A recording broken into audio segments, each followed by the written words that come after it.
वसुंधरा शक्ती news, आपले हक्काचे news channel. नमस्कार, मी सुप्रिया तोडकर, वसुंधरा शक्ती न्यूज चॅनल मध्ये आपले सहर्ष स्वागत। पाहूया आजच्या ठळक बातम्या। अल्पवयीन मुलीचा विनयभंग, इचलकरंजीतील एकास 5 वर्ष सश्रम कारावास।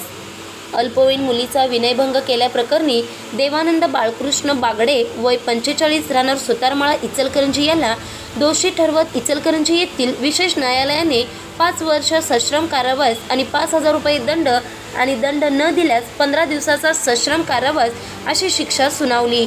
या खटल्याची पार्श्वभूमी अशी, संशयित देवानंद बागडे हा परिसरातीलच एका अल्पवयीन मुलीस घरी बोलावून तिच्याशी अश्लील चाळे करायचा।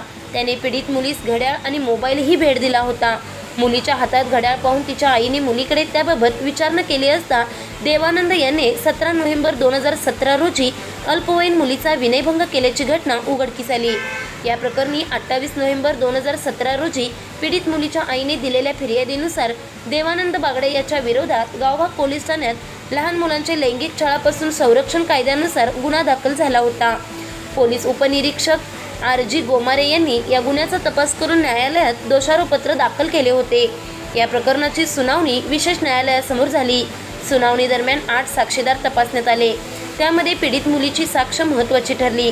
तसेच सरकारी वकील ॲडव्होकेट HN मोहिते पाटील यांनी मांडलेला युक्तिवाद ग्राह्य म्हणून न्यायाधीश मंदार नेर्लेकर यांनी विविध कलमान्वये देवानंद बागडे यास 5 वर्ष सश्रम कारावास आणि 5,000 रुपये दंड आणि दंड न भरल्यास 15 दिवसाचा सश्रम कारावास अशी शिक्षा ठोठावली। वसुंधरा शक्ती न्यूज YouTube चॅनेलला सबस्क्राइब करा आणि परिसरातील ताज्या घडामोडी सर्वात आधी बघण्यासाठी बेल आयकॉनला क्लिक करा।